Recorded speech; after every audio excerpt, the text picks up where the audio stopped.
Just like everyone in the room is different, every cell and every single molecule is different. I have always been fascinated by biology. What excites me the most is really the ability to see how molecules move around and interact. My research group focuses on developing new photostable probe that allows us to do long-term single molecule tracking inside living systems. We know that diseases are often caused by mutations in certain proteins. And so now if we can really visualize the differences of the molecular dynamics, we can potentially screen for small molecules that can help revert this kind of behavior.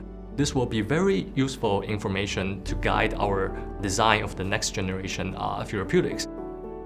Because this is a relatively new technology, we need to optimize many different fields.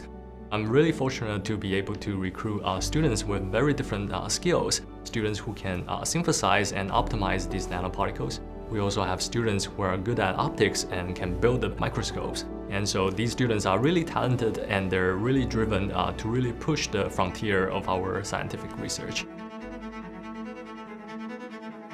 Our goal is really to solve important and challenging biological questions.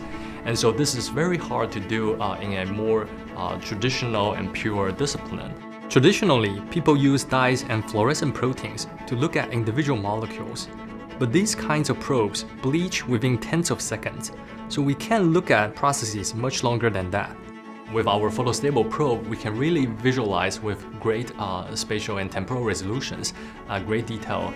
And so whenever you have a new technology that can allow you to image faster with higher spatial resolution and with longer periods of time, you are bound to see something new.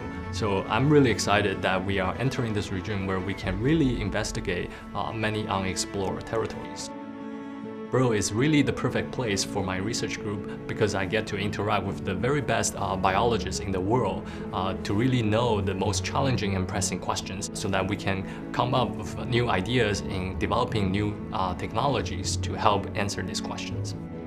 To me, the point is not to publish as many papers as possible, but really is to make a bigger impact. And I feel like developing something new can really offer you the opportunity.